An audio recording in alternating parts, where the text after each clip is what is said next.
Hello दोस्तों, पुनः मेरे YouTube चैनल में आपका हार्दिक स्वागत है। आज मैं आपको कक्षा 12वीं का समष्टि अर्थशास्त्र का अध्याय 4 पढ़ाऊंगा।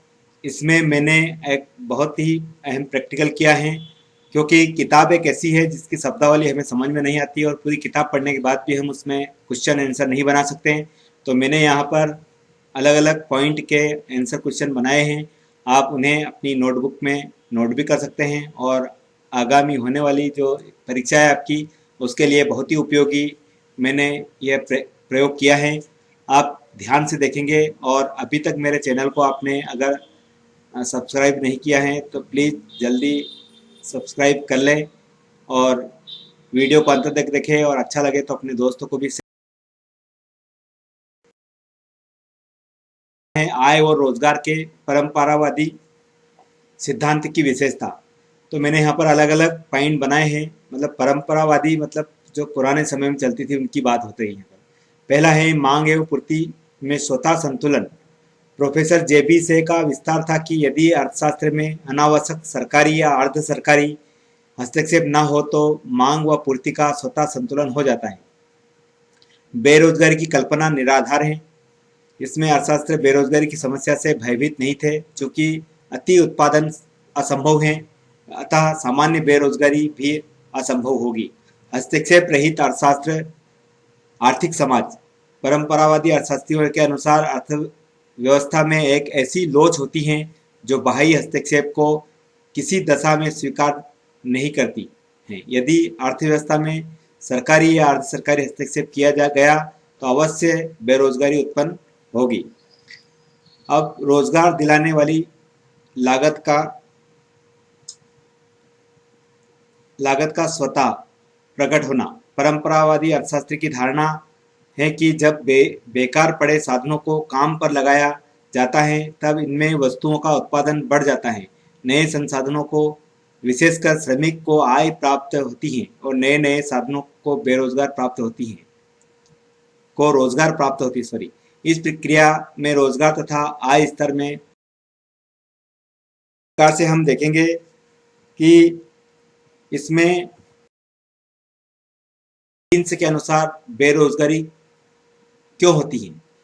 किन्स प्रोफेसर ने बताया है कि कुल मांग तथा पूर्ण रोजगार में स्वतः साम्य स्थापित नहीं हो सकता है, इसलिए पूर्ण रोजगार की स्थिति कभी कभी मुश्किल में पाई जाती है। यह संभव है कि कुल मांग कुल पूर्ति से कम रहे और इस कारण पूर्ण रोजगार की स्थिति गड़बड़ा जाए। किन्स का विचार है कि अर्थव्यवस्था में अनैच्छिक बेरोजगारी की स्थिति रहती है। किन्स का कहना है कि बेरोजगारी प्रभावपूर्ण मांग की कमी तथा उपभोग एवं विनियोग पर व्यय की कमी के कारण होती है। तो ये किन्स के अनुसार बेरोजगारी रोजगार के परंपरावादी सिद्धांत की मान्यताएं। इसमें आय और रोजगार के परंपरावादी सिद्धांत की प्रमुख मान्यता निम्न है। स्वतः प्रतियोगिता तथा स्वतंत्र व्यापार की दशा उपस्थित हो। इसमें कोई स्वतंत्र प्रतियोगिता होती है और स्वतंत्र व्यापार होता है, उसका कोई किसी से बंधन नहीं होता है। और बाजार के विस्तार की पूर्ण संभावना होती है। इसमें बाजार एक सीमित नहीं रहता है, उसका विस्तार होता जाता है।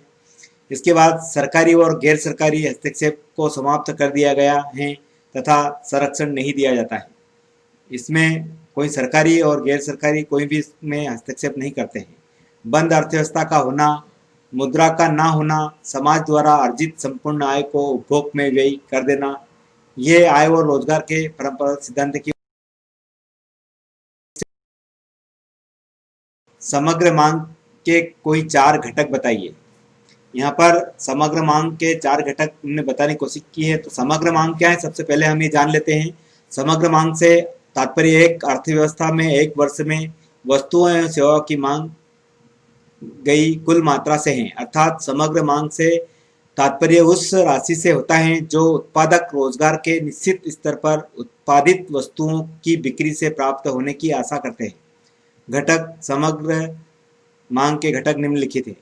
निजी उपभोग की मांग होना, निजी विनियोग की मांग, सरकार द्वारा वस्तुओं एवं सेवाओं की मांग, विशुद्ध निर्यात मांग। इन मांग के आधार पर ही हम इनके घटक को समझ सकते हैं। रोजगार से क्या आशय है? किसी अर्थव्यवस्था में कार्य करने के इच्छुक व्यक्ति को समर्थ प्रचलित मजदूरी दरों पर काम मिलना ही पूर्ण रोजगार है। ऐसा नहीं कि रोजगार तो है लेकिन करने वाले नहीं है तो उसको बेरोजगारी या रोजगार नहीं कह सकते हैं। जैसे किसी अर्थव्यवस्था में कार्य करने के इच्छुक व्यक्ति को समर्थ प्रचलित मजदूरी दरों पर एक काम मिलना ही पूर्ण रोजगार कहलाता है। काम मिलने को ही पूर्ण रोजगार कहते हैं। और अपूर्ण रोजगार से क्या आशय है? तो यहाँ पर अर्थव्यवस्था में कार्य करने के इच्छुक व्यक्ति को प्रचलित मजदूरी दरों पर कार्य न मिलना ही अपूर्ण रोजगार है। तो ये यहाँ रोजगार, पूर्ण रोजगार और अपूर्ण रोजगार की परिभाषा दी गई है। अत्यधिक मांग को ठीक करने के उपाय। जो मांग होती है अत्यधिक मांग, उसको हम कैसे ठीक कर सकते हैं, उसके निम्न उपाय हैं। सबसे पहला है मुद्रा निर्गम संबंधी नियम को कठोर बनाना। अत्यधिक मांग की मात्रा कम करने के लिए यह आवश्यक है कि सरकार मुद्रा निकालने संबंधी नियमों को कड़ा करे ताकि केंद्रीय बैंक को अतिरिक्त मुद्रा निकालने में अधिक कठिनाइयां हो। इसके बाद दूसरा है पुरानी मुद्रा वापस लेकर नई मुद्रा देना। यहाँ पर अत्यधिक मांग की दशा में साधारण उपचार उपयोग नहीं हो सकते, इसलिए पुरानी सब मुद्राएं समाप्त कर उनके बदले में नई मुद्राएं दे दी जाती हैं। और अगला है साख स्फीति को कम करना। अत्यधिक मांग अथवा स्फीति को कम करने के लिए साख स्फीति को कम करना आवश्यक होता है। अगला पॉइंट है बचत का बजट बनाना। बजट कैसा बनाना? बचत का। अत्यधिक मांग की स्थिति में सरकार को बचत का बजट बनाना चाहिए। बचत बजट उसे कहते हैं जिससे सार्वजनिक व्यय की तुलना में सार्वजनिक आय अधिक होती है। और अगला है सार्वजनिक व्यय पर नियंत्रण। अत्यधिक मांग की दशा में सरकार को सड़कें बनाने, नहर व बांधों का निर्माण करने, स्कूल, अस्पताल और सार्वजनिक स्वास्थ्य जैसे कामों पर सार्वजनिक व्यय को कम कर देना चाहिए तथा साथ ही सरकार को सार्वजनिक क्षेत्र में उद्योगों में भी विनियोग को कम ही रखना चाहिए। तो यहाँ पर अत्यधिक मांग को ठीक करने के उपाय।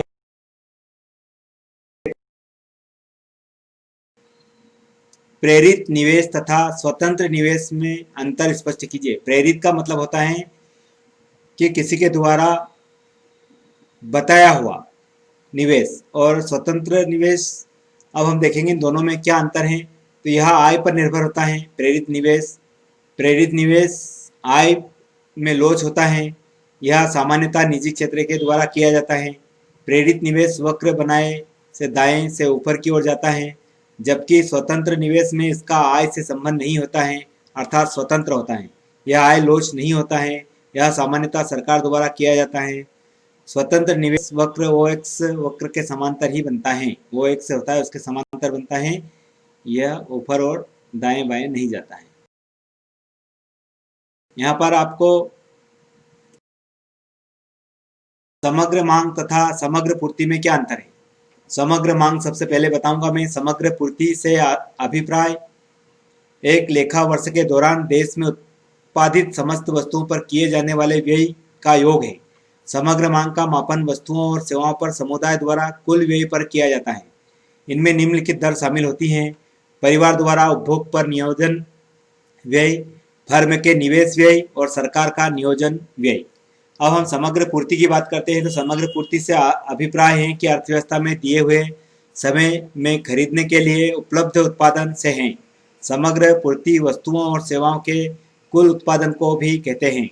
इसमें केवल उपभोग तथा पूर्ति शामिल होती है।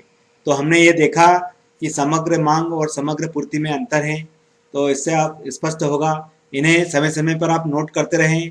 एक बार देखने या सुनने पर आपको याद नहीं रहते हैं, इसलिए आप और बार बार रिवीजन।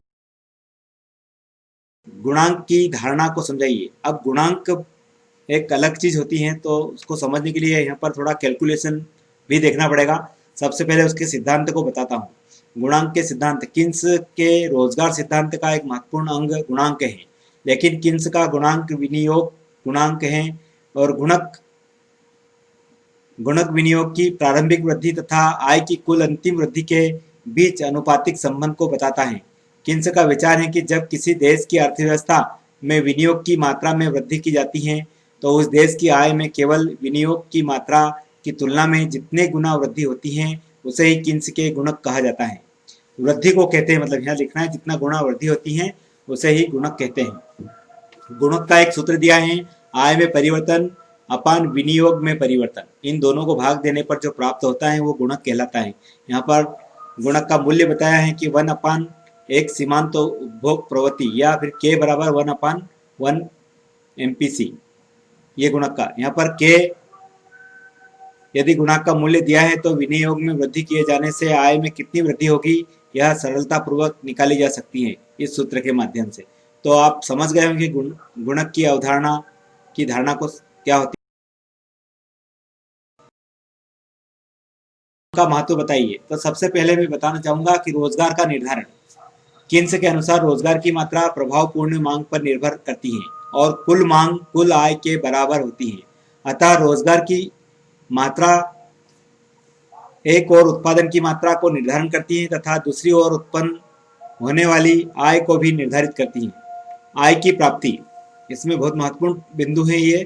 प्रभावपूर्ण मांग आय का भी निर्धारण करता है। प्रभावपूर्ण मांग से श्रमिकों को रोजगार की प्राप्ति होती है, रोजगार प्राप्ति से श्रमिकों को आय की प्राप्ति होती है, वही प्रभावपूर्ण मांग का परिणाम है। विनियोग का महत्व, इसमें विनियोग का भी बड़ा महत्व है। प्रभावपूर्ण मांग विनियोग का भी निर्धारण करता है। प्रभावपूर्ण मांग के कारण उत्पादकों को उत्पादन बढ़ाने के लिए प्रोत्साहन मिलता है। उत्पादन में वृद्धि करने के लिए विनियोगकर्ता या उत्पादक नए नए पूंजीगत संसाधनों में विनियोग करने के लिए प्रोत्साहित करते हैं। पूर्ण रोजगार की मान्यता का खंडन, इसमें सबसे बड़ी बात है कि प्रभावपूर्ण मांग पूर्ण रोजगार की मान्यता का भी खंडन करता है। पूर्ण रोजगार का तात्पर्य यह है कि कार्य करने योग्य सभी व्यक्तियों को प्रचलित मजदूरी पर रोजगार की प्राप्ति होना, लेकिन वास्तव में व्यवहारिक जीवन में रोजगार की प्राप्ति प्रभावपूर्ण मांग पर निर्भर करती है। तो प्रभावपूर्ण मांग के महत्व आपने लिखे होंगे 4, परीक्षा में आने योग्य, जरूर नोट करें। अब किन्स के रोजगार सिद्धांत को समझाइए। किन्स ने बहुत अलग अलग प्रकार से समझाया है। इसमें हम देखते हैं किन्स ने अपनी सुप्रसिद्ध पुस्तक सामान्य सिद्धांत में आय एवं रोजगार के सामान्य सिद्धांत को क्रमबद्ध एवं वैज्ञानिक विश्लेषण किया है। महामंदी सन 1930 में इन्होंने अपने सिद्धांत का प्रतिपादन किया था। उसके अनुसार एक अर्थव्यवस्था में आय और रोजगार का स्तर मुख्य रूप से प्रभावपूर्ण मांग के द्वारा निर्धारण होता है और प्रभावपूर्ण मांग में कभी ही बेरोजगार का कारण होती है, किंतु प्रभावपूर्ण मांग का निर्धारण 2 तत्वों के द्वारा होता है, एक तो सामूहिक मांग और एक सामूहिक पूर्ति। इनका बहुत आपस में संबंध है, सामूहिक मांग और पूर्ति का। सामूहिक पूर्ति और सामूहिक मांग जहां एक दूसरे के बराबर होते हैं वहीं सामान्य बिंदु प्रभावपूर्ण मांग का बिंदु भी होता है। इसी प्रभावपूर्ण मांग के बिंदु पर अर्थव्यवस्था में उत्पादन की मात्रा तथा रोजगार की कुल संख्या का निर्धारण होता है। अतः किन्स का रोजगार का सिद्धांत समझने के लिए निम्नलिखित रेखा चित्र को समझना चाहिए। प्रभावपूर्ण मांग बराबर कुल उत्पादन बराबर कुल आय बराबर कुल। हर प्रश्न नोट ही करना चाहिए। अत्यधिक मांग से क्या आशय है, इसके कारण पर प्रकाश डालिए। इस अत्यधिक मांग में हम यह देख सकते हैं कि किसी भी अर्थव्यवस्था में रोजगार एवं आय का संतुलन उस पर होता है जहां पर कुल मांग एवं कुल पूर्ति बराबर हो। अर्थात यह आवश्यक नहीं है कि कुल मांग व कुल पूर्ति सदैव बराबर हो। कभी कुल मांग अत्यधिक होती है तो कभी कुल पूर्ति। जब कुल पूर्ति मांग अत्यधिक होती है और कुल पूर्ति कम होती है तो इस स्थिति में अत्यधिक मांग कहते हैं। अत्यधिक मांग के निम्न कारण भी हो सकते हैं: मुद्रा की पूर्ति में वृद्धि होना, प्रयोज्य आय में वृद्धि होना, घाटे के वित्तीय में व्यवस्था होना और विनियोग में वृद्धि होना, वस्तुओं का विदेशों में निर्यात होना। इन सब कारणों से अत्यधिक मांग बढ़ जाती है या उसका कारण हो जाता है। इस अध्याय को हमने पूरा समझा। आपसे पुनः आग्रह है कि आप इन्हों कॉपी पेन में नोट करें ताकि आपको परीक्षा के समय इन्हें पढ़ने में सहयोग हो। और अभी तक मेरे चैनल को पुनः कहता हूं कि आप सब्सक्राइब नहीं करा है तो प्लीज़ कर दीजिए। और अगले वीडियो तक धन्यवाद।